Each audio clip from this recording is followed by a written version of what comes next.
Mas, saya ingin sedikit cerita ini case pribadi ya. Saya ingin tahu nanti kira-kira ini arahnya kemana. Saya pernah diijazahi sama guru saya karena waktu itu saya berguru kepada banyak orang gitu ya. Guru saya bilang, Hen, kalau kamu mau doamu manjur gitu ya, kamu harus puasa Al-Fatihah. Ya, puasa Al-Fatihah ini 3 hari 3 malam. Yang malam terakhir kamu tidak boleh tidur. Jadi ngebleng kalau orang Jawa gitu ya Mas ya. Ya, niatnya puasa Al-Fatihah. Oke, saya lulus.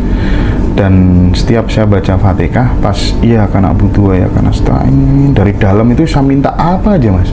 Saya minta apa aja 90% Mas.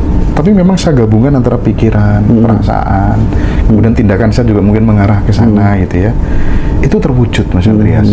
Itu karena faktor saking yakinnya atau bagaimana. Terus yang kedua, bagaimana seseorang yang memiliki keinginan, ekspektasi lewat self talk, lewat visualisasi, afirmasi, itu kok bisa direspon sama alam. Yang menyebabkan itu apa gitu Mas? Iya. Pertanyaan nomor 2 ini indah banget, tapi coba mungkin yang pertama dulu.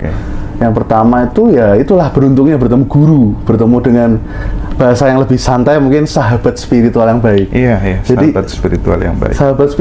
Teman-teman banyakin tuh ketemu sahabat spiritual yang baik yang terserah lah pokoknya yang dari tradisi manapun yang teman-teman memang serak kenal. Nah itu nanti bisa ada transmisi yang disebut jurus-jurus yang piawai. Jadi keterampilan atau jurus dari Islam tadi ada jurus seperti itu, nanti di ajaran Tantra Hindu ada jurus lain, Buddha ada jurus lain. Lah jurus-jurus itu kalau di Katolik ada novena, itu jurus-jurus itu kalau klik ya kuncinya klik. Kalau klik itu itulah ada satu resonansi. Yang itu resonansi itu berkah. Dan ketika resonansi itu tulus, itu bukan keinginan kita, tapi keinginan Tuhan itu sendiri atau keinginan alam. Nah ini mungkin lanjut ke yang nomor 2 tadi, bagus banget. Orang kan ngiranya kayak aku adalah magnet uang, aku adalah magnet, kemudian narik gitu. Bagus bro, terima kasih. Tapi gimana kalau seluruh alam ini memang saling tarik menarik gitu. Jadi yang tarik menarik bukan kita doang. Bukan aku sentris, tapi semua fenomena di seluruh multi alam ini saling bergetar satu sama lain. Jreng. Dan sebenarnya itu yang bagus bukan aku, tapi adalah kita mendengar, listen. Listen tuh ngaji rasa, kita mendengarkan rasa. Dimana keinginan kita bukan keinginan dari kita sendiri, tapi alam ini atau Tuhan ini ingin mewujud melalui kita. Lewat apa? Nah itu peluang terkabulnya ya hampir pastilah terkabul karena itu bukan keinginan kita, tapi ada satu ketulusan yang tulus merekah melalui kita. Nah itulah kita, karena kita bukan aku magnet, tapi semua ini magnet, dan kita mendengarkan magnet yang sangat mendalam. Dengan cara apa? Relax dan sadar. Biasa orang kan ada 2 macam ya, kesalahan orang itu terlalu tegang sama terlalu abai. Terlalu tegang itu gini, rasa gitu, terlalu tegang. Sama terlalu abai kayak ini jangan abai, sadar tapi relax. Nah kita bisa mendengar itu. Nah ketika itu lihat bahwa semua alam ini beresonansi, saling bereaksi satu sama lain. Ada keinginan dari sesuatu yang sangat mendalam. Nah itulah keinginan alam atau keinginan Tuhan. Dan itu nggak berat-berat banget kok teman-teman. Biasa nanti akan ketemu nih bagaimana Tuhan melalui kita tuh. Jangan cari yang susah-susah. Memang ada secara alamiah di hati teman-teman itu. Jadi Mas Andreas memberikan pesan gimana kalau kemudian multi semesta ini sebenarnya tarik-menarik gitu ya. Sehingga wajar kalau kemudian seseorang menarik sesuatu yang diinginkan terus kemudian itu bisa terwujud. Wajar. Oke. Nah, sekarang gini, ketika seseorang melakukan self talk gitu ya. Self talk, dia berbicara dengan dirinya sendiri. Terima kasih, aku sudah mendapatkan jodoh. Itu dia ulang-ulang terus Mas. Mau pagi, mau siang, mau malam gitu kan ya. Sempat saya dulu juga sama-sama mereknya Aqua gitu Mas. Saya sugesti dengan kalimat yang positif, satunya negatif. Itu kondisi airnya ternyata memang berbeda. Nah, ketika kita sudah sadar itu bahwa air merespon kata-kata manusia, kita praktekkan di dalam diri. terima kasih ya Allah, akhirnya aku ketemu jodoh gitu kan ya. Selama 3 bulan berturut-turut. Nah, ada yang benar-benar dapat atau mendekati dapat, ada yang sama sekali tidak terjadi di dalam hidupnya. Nah, yang menyebabkan itu kira-kira apa, Mas Andreas? Ya, biasanya kalau dia emang tulus, kemudian genggaman hati itu dia lumer, metodenya pas, itu kan sebab kondisi kan, ada sebab, ada kondisi, seperti kayak ada benih, kemudian ada matahari, pupuk, jadi bisa pas biasanya terjadi. Sang Buddha Gautama mengatakan ketika sebab-sebab terpenuhi, ketika sebab dan kondisi terpenuhi, terjadilah. Ketika sebab dan kondisi tidak terpenuhi, tidak terjadi. Jadi itu memang ya simpel aja bahwa kadang-kadang, tapi yang paling penting ya kalau ini ngomong soal magic itu, ini loh, genggaman hati ini loh. Metodenya cocok nggak? Misalnya, terima kasih saya dapat jodoh, terima kasih saya dapat jodoh. Kalau emang bisa bahwa ngerti bahwa kemungkinan ini itu tidak solid, dan dengan afirmasi itu saya mengaminkan kemungkinan dapat jodoh itu, dan itu tulus, itu biasanya 99,9% ya dapat. Tapi kita jujur sama diri kita. Tapi kadang-kadang ada yang misalnya, wah ada mental block. Lah mental block ini nggak bisa kita paksa, kita lawan gitu. Misalnya kayak ada satu energi kemiskinan. Itu justru caranya adalah kita, misalnya ya tarik nafas. Buat orang-orang yang susah uang, termasuk saya, semoga semua berkah, berkah, berkah. Nanti banyak di tingkat-tingkat awal kan jangan pakai kata semoga, gitu-gitu. Itu ya wajar lah, tapi nanti lama-lama bukan masalah soal itu, tapi soal rasanya itu. Bisa nggak? Terserahlah pakai kata-kata apa, intinya adalah kesusahan ini kita akui, biarlah yang mengalami susah ini seperti saya, misalnya yang sulit jodoh seperti saya, diberkahi. Jadi apapun yang kurang baik, kita jadikan pemberkahan. Apa yang sudah baik kita syukuri. Misalnya sakit gigi, wah sakit gigi perih banget, semoga orang yang sama-sama lagi sakit gigi diberkahi. Kita Al-Fatihah atau apa.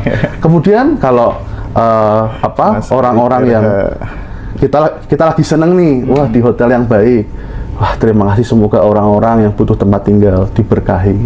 Nah itu, ini sebenarnya ilmu dari Indonesia loh. Namanya dari siapa namanya, Dharmakirti dari Sriwijaya, kerajaan Sriwijaya. Namanya Tonglen, artinya ilmu yang dari Indonesia tadi, dari Sumatera, dari Jambi, adalah kalau ada yang kurang bagus, kita berkahkan orang-orang yang sama-sama mengalami itu. Kalau kita lagi bagus, kita lagi minum air enak, semoga semua orang bisa minum air enak. Disapa sama Mas Arif RH.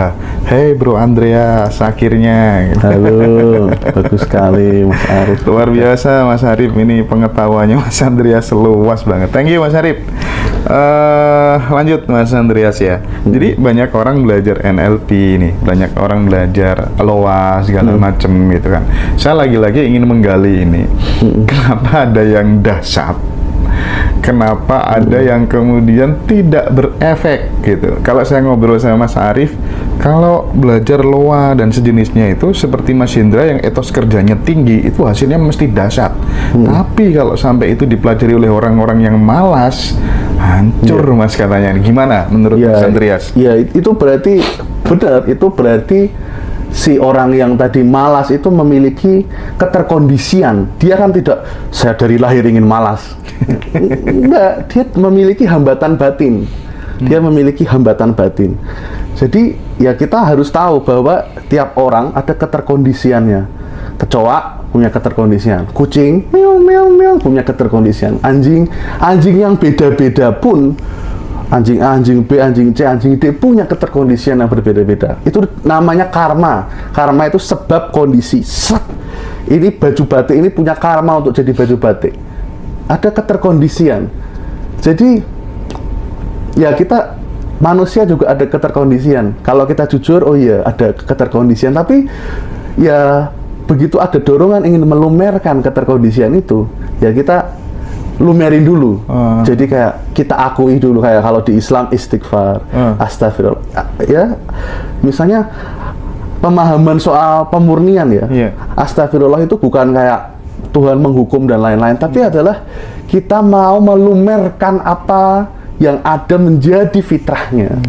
Kita mau gini loh, pakai bahasa yang sehari-hari aja. Iya. Tuhan, gue pingin lumerin ini. Hakikat gue bagus, hakikat aku adalah murni. Aku pengen lumerin ini. Dan ini semoga semua orang yang mengalami ini juga dilumerin. Dan itu dilumerin sambil kita niatin, nanti lama-lama ya itu bangun etos kerja. Kita juga tahu magic itu harus diwadahi dari satu. Misalnya kita punya magic, kita punya sihir, itu diwadahi misalnya oleh sebab-sebab yang sesuai untuk mewujud. Misalnya zaman sekarang TikTok atau gimana orang bisa gini ya. Ngomong yang gampang aja, kita jualan kue. Kuenya dari cinta kita pakai magic yang ilahi. Terus mewujud jadi kue kan, akhirnya dikerjakan menjadi kue.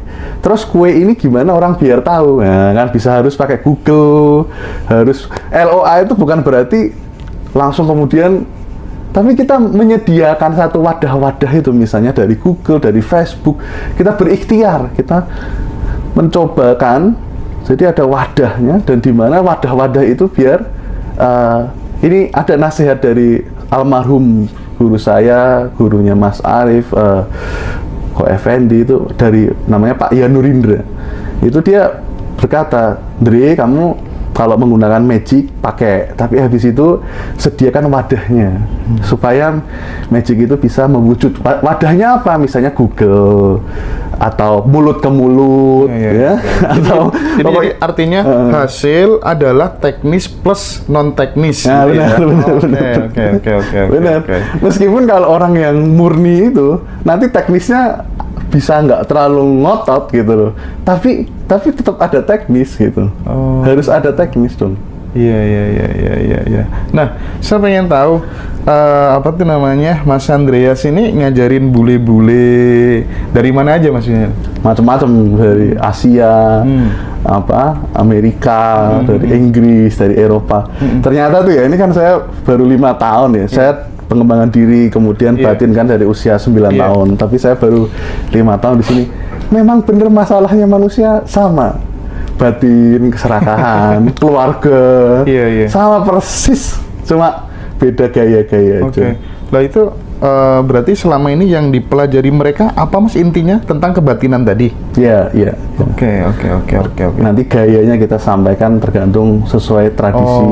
Ada yang suka yang ajaran yang lebih timur, ada yang dia pakainya akal-akal. Ya kita mulai dari akal. Minumnya mungkin. Oke. Nah,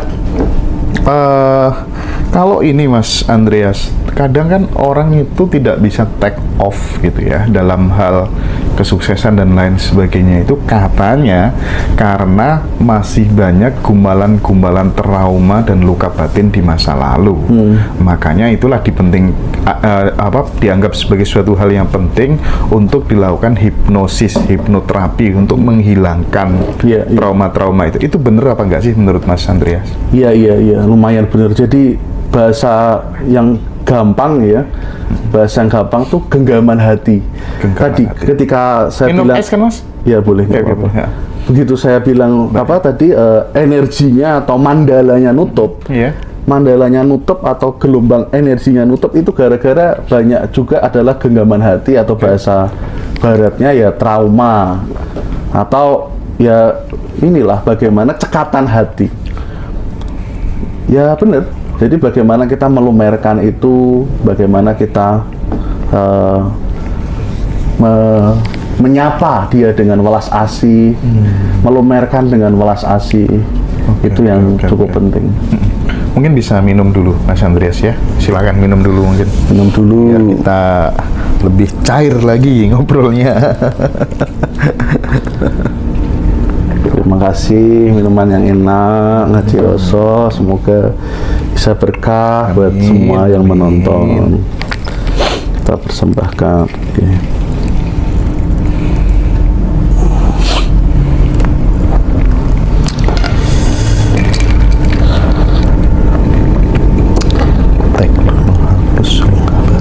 teman-teman di TikTok kalau misalnya mau tanya silakan ya.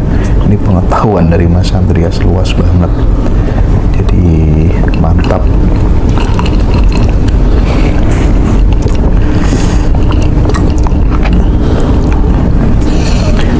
Kalau ketika ini Mas Andreas dulu katanya kan pernah belajar tentang ilmu Tibet segala macam itu, katanya ke ini ya, ke Vietnam ya atau kemana tuh? Ya macam-macam. Kalau ilmu Tibet itu ke India Utara. Tapi ada juga Thailand, Vietnam tuh. Yang pernah dikunjungi negara mana aja untuk belajar apa saja? Macam-macam ya, India, Vietnam, Thailand. Di India belajar apa? Itu tuh ya bahasa gampangnya kesadaran juga.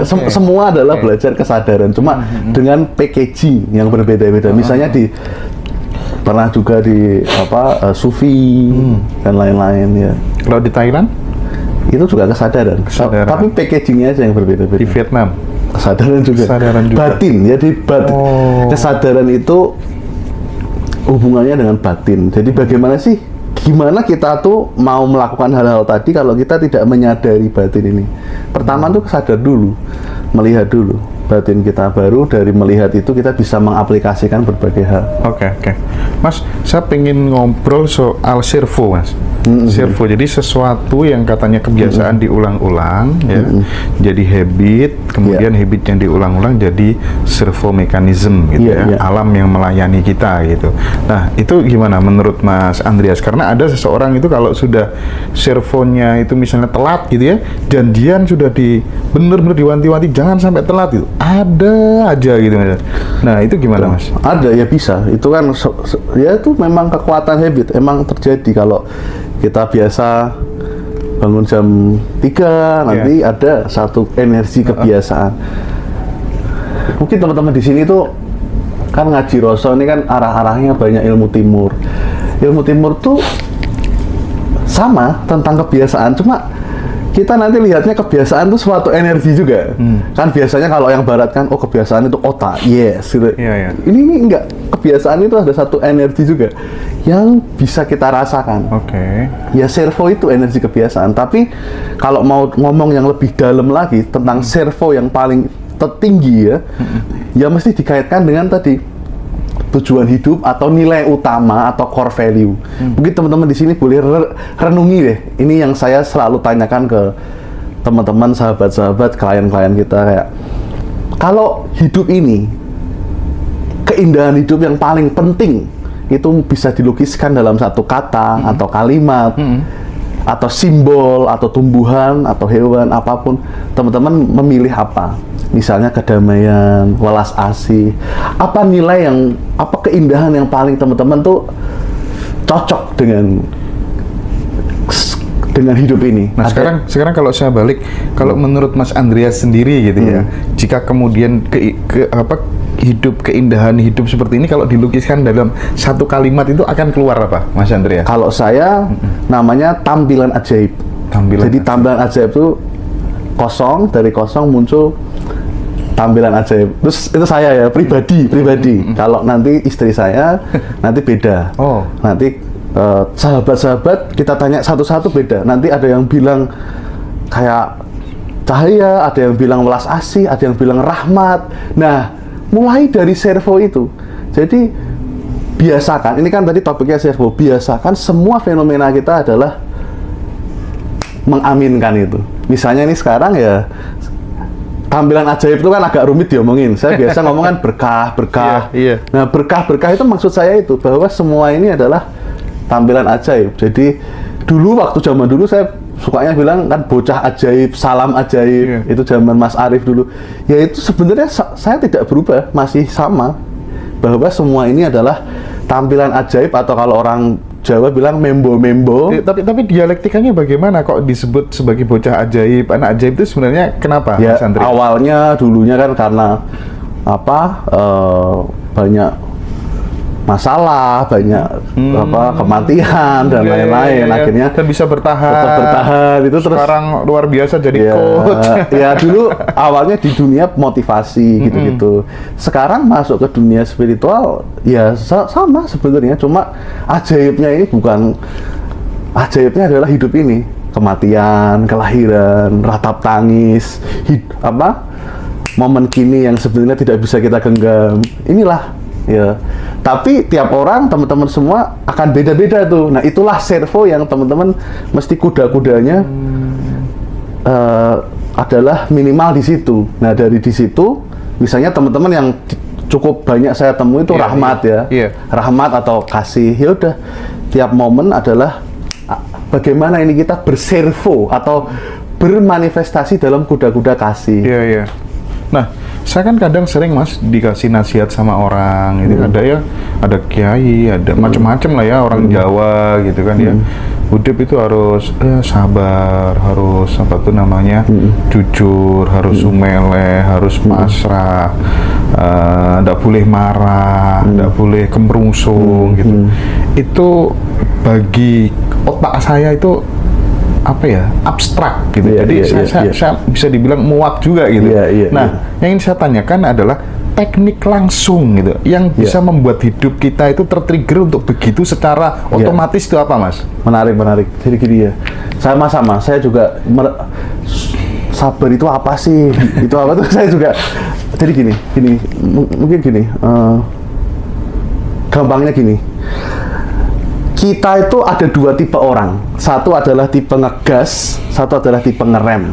Itu generalisasi. Pasti ini yang saya katakan semua itu kebohongan. Siap. Kebohongan itu bukan karena saya niat jahat, tapi karena hidup ini terlalu kompleks untuk diteorikan.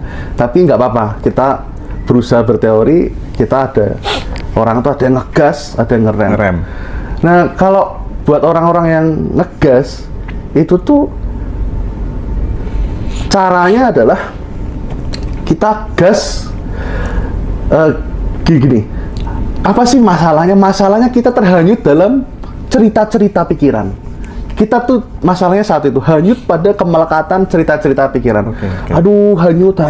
Kayak orang yang tipenya ngegas itu beraktivitas, tapi dia hanyut sama aduh harusnya ini gini. Kemudian frustasi. Orang yang tipe ngerem dia terlalu overwhelmed dengan berbagai hal. Aduh, kok orang pada mengganggu saya sih. Aduh, saya butuh ruang gitu. Nah, itu adalah terhanyut dua-duanya. Nah, gimana sih supaya bisa langsung sadar? Teknik langsungnya kalau buat orang yang ngerem itu adalah step back. Step back itu pause atau jeda. Jadi seperti awan, dia mencari langit di balik awan. Contohnya apa? Orang-orang ngerem, misalnya istri saya dan berbagai orang lain, misalnya pause, itu gini.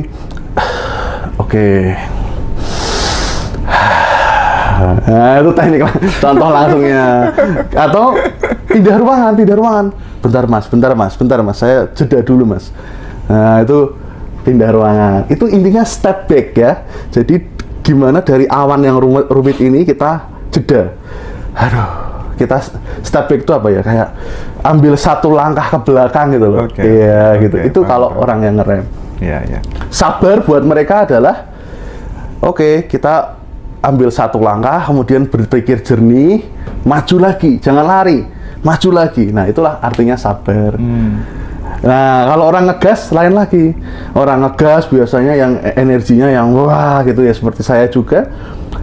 Jurusnya juga jeda, tapi jedanya bukan ambil langkah ke belakang, tapi kayak rasain aja, langsung di jantungnya pengalaman itu.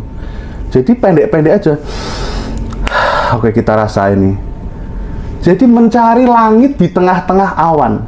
Kalau tadi kan mencari langit di balik awan, kalau ini mencari langit di tengah-tengah awan. Jeda ya, tarik nafas, buang nafas, langsung di tengah-tengahnya ini. Nah, sabar buat orang yang ngegas adalah yakin untuk tetap di dalam kebaikan itu gitu loh. Sabar itu bukan kayak nahan-nahan kalau buat orang ngegas. Sabar adalah tetap yakin di jalan tekad kita untuk memberkahi itu. Nah, kan jadi agak beda. Tapi sebenarnya kan ya gimana tadi teknik langsungnya? Ya kesadaran. Terus gimana teknik langsung untuk mengenal kesadaran? Ya tadi buat orang yang ngegas adalah rasain aja langsung pengalamannya, rasain tapi tidak terhanyut ke ceritanya, rasain. Kalau buat orang yang ngerem jangan dirasain gitu, tapi step back, ambil jeda, lewat nafas, betul, iya, atau ganti posisi, gitu ya, betul. Oke. Nah, kalau dari teman-teman dari luar negeri gitu yang belajar ke Mas Andreas gitu, nanganin healing juga nggak sih? Iya. Apa aja itu yang disembuhin? Sama aja, jadi biasa yang orang itu fobia ada nggak sih? Ada, tapi yang paling banyak ya banyak penderitaan trauma, relasi, kemudian juga keluarga, kemudian juga mencari tujuan hidup, macam-macam. Sama sih. Iya. Dan untuk mencari tujuan hidup tadi lewat apa, Mas Andreas? Ya tergantung level orangnya. Oh gitu ya. Kita wawancara dulu, yang kamu maksud tujuan hidup apa? Nanti ternyata setelah wawancara yang dicari adalah kesadaran sejati itu. Nanti setelah wawancara yang dicari adalah profesi. Nah itu baru kita sesuaikan dengan tingkatan evolusi mereka. Oke. Nah itu pakai metode apa, Mas Andreas, ketika kemudian ada orang mau menghapus luka batin, trauma, masalah-masalah itu? Ya, kalau saya pribadi kan, saya kan baru istri ya. Kalau saya pribadi itu kan tadi ya orangnya ngegas. Jadi buat saya itu metode-metode itu saya pelajari zaman dulu. Tapi pas sudah di lapangan saya metodenya ya tanpa metode. Udah metodenya nggak ada, kita dengerin. Nanti dari saya akan muncul wangsit-wangsit yang otomatis. Nah, tapi kalau istri saya lebih teratur, dia sesuai dengan appointmentnya apa, misalnya Reiki, misalnya trauma healing, hipnoterapi ya, sesuai pesanannya itu. Nah kalau Mas Andreas itu dapat intuisinya itu biasanya gimana? Lewat apa? Terus suara atau langsung tiba-tiba paham begitu atau gimana? Rasa. Kalau saya rasa dan juga mimpi, kemudian tapi rasa juga. Iya. Terkadang kan memang ketika kita bicara soal mimpi ya Mas Andreas ya, di dalam mimpi itu sebenarnya kita udah dikasih kode ya, mau ada apa gitu, kadang kita ada kode gitu ya, lewat fenomena mimpi yang memang itu disesuaikan dengan karakteristik kita, membuat kita menjadi paham, gitu kan ya kira-kira. Benar. Betul. Tapi itu tidak berlaku untuk semua orang, Mas Andreas. Betul. Tergantung karakteristik orangnya. Betul. Tapi yang perlu dicatat bahwa semesta ini selalu memberikan berkah buat kita. Tapi lewat apa, teman-teman jangan ikut-ikut. Misalnya, wah harus memiliki ini, teman-teman pasti punya lewat apa, gitu. Lewat keluarga kayak lewat, gitu. Atau kadang lewat apa ya, ada yang tipenya itu tanda-tanda di alam gitu, daun jatuh, kupu-kupu nanti keluar sayapnya, ada tanda-tanda alam. Ada yang tipenya rasa langsung, ada yang tipenya kalau macam-macam. Kalau saya itu biasanya lewat, saya ngobrol ke teman satu, teman yang lain, ke keluarga ini, tiba-tiba langsung ada kemantepan sendiri. Kan beda-beda ya setiap orang ya. Iya, saya juga ada itu, lumayan. Iya benar. Iya. Itu tipe biasa. Kalau Mas Indra berarti tipe silaturahmi. Saya juga. Jadi biasa kalau nanti butuh ilham, nanti saya pergi keluar, nanti tiba-tiba bisa ngobrol sama orang. Wah ternyata ada dalam silaturahmi ini muncul satu ilham. Jadi berspiritual tapi rasional, ya Mas Andreas ya.